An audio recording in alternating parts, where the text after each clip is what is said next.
Hi guys, Essence here, and today I am back with another My Take video. Today I'm going to be talking about a lot of things I've seen in the K-pop world and just my personal opinion on it. So as always, let me know what you guys think and let's get into it. So this is just going to be a compilation of issues I see in K-pop and just like my take on it. So first issue would be streaming.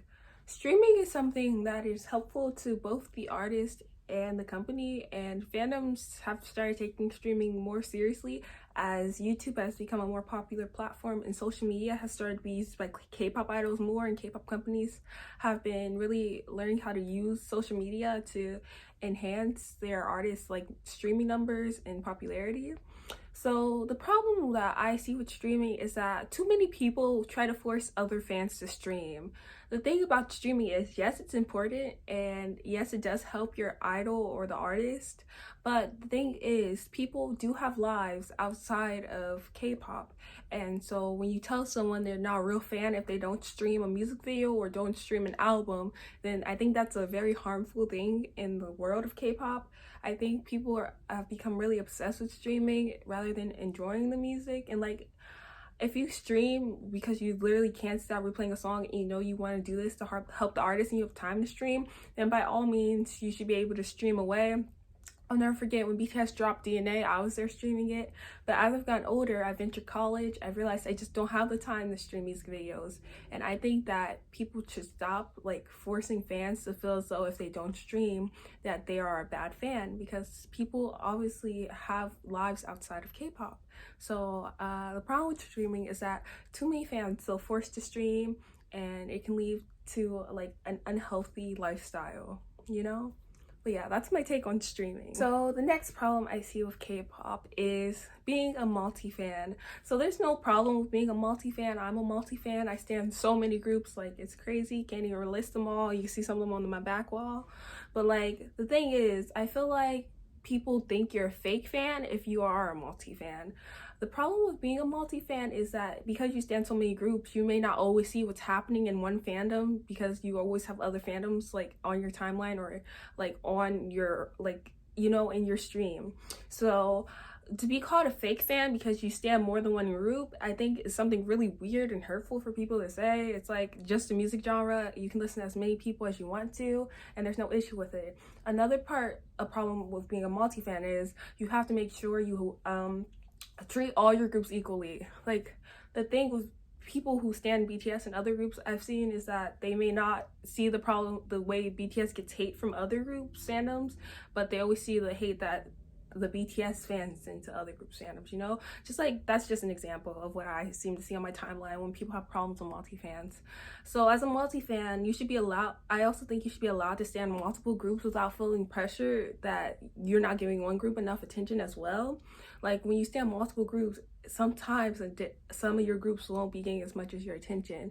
I feel like people put too much pressure on multi-fans to love each group equally, when sometimes when you see like who's putting out more content, that's not always going to happen in life.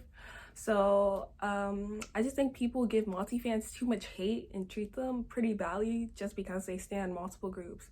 Like, you don't have to stand one group, and if you do, that's okay, but if you don't, then you shouldn't attack people who stand multiple groups. Okay, the next issue would be award shows. I think K-pop fans have started like disregarding award shows. Like, the problem with award shows is if someone's favorite group doesn't win, then they automatically write off the award show as being rigged, as being phony, as trying to attack their favorite group and stuff. And yes, some award shows Mnet Music Awards, mama. Some award shows do have a bit of riggedness to them, have been exposed as being unfair and just like giving out attendance awards. Soribata is one of those award shows where they usually give you the award if you attend. Usually they only give you the award if you attend. And those award shows, obviously you don't want to support those. You want to support the what is it called, the Golden Chart Awards, the Golden Disc Awards, that's what it is. You want to support The Guion Awards, I believe, are very fair. The award shows like that. But when it comes to award season, fans get so vicious and nasty that I think they forget that, yes, your idol may be disappointed if they don't win, but also it's not the end of the world for them. Winning an award is a way to show what you've accomplished, but it's not the only thing that shows what they've accomplished in their music. You know, like, they break all these records, and it's okay sometimes if they don't want to win awards for that, right? And on the other hand, we shouldn't be sending hate to people because they win awards over our favorite groups. And calling an award show phony or rigged or like irrelevant just because your favorite doesn't win the award is really like immature and childish of us.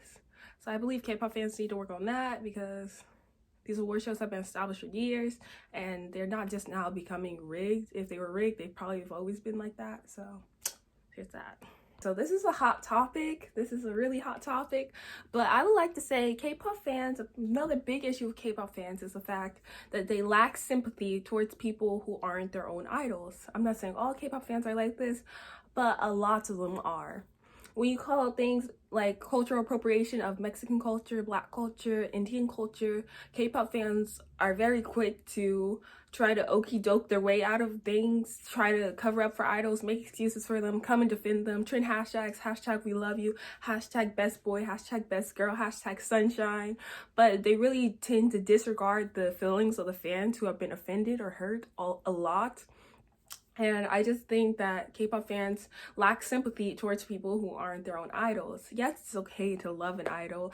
Yes, it's okay to support an idol. But if an idol or an idol group is a part of something that offends a whole culture or a whole group of people, then isn't that the time to just like email the company and try to get the issue resolved, rather than disparaging those people and putting them down for being hurt? This happens all the time with K-pop, and I will wear braids and someone's like, oh, why are you getting upset? It's not cultural appropriation. These other cultures have this, da da da da, right? But the thing is, I wore a hanbok in Korean class once because it was Cultural Day. I learned about all the culture behind it. I learned about how hanboks are created. I learned all this stuff about it. And I've never had to wear a hanbok. I never had the interest in wearing one, and I've never worn one before. But I wore one when our teacher brought them for us for Cultural Day. But when idols wear cornrows or things like that, then it's a little bit different, because they don't have any knowledge about the history, and rather than appreciating the hairstyle, they appreciate the look it gives them. They appreciate the aesthetic of it. They don't really know any of the history behind it. So the difference between me wearing a hanbok on my Korean Cultural Day while I'm in a Korean class and idols wearing cornrows is they don't really care about the history or the meaning of it or its significance to the Black community. They just wear it as an aesthetic.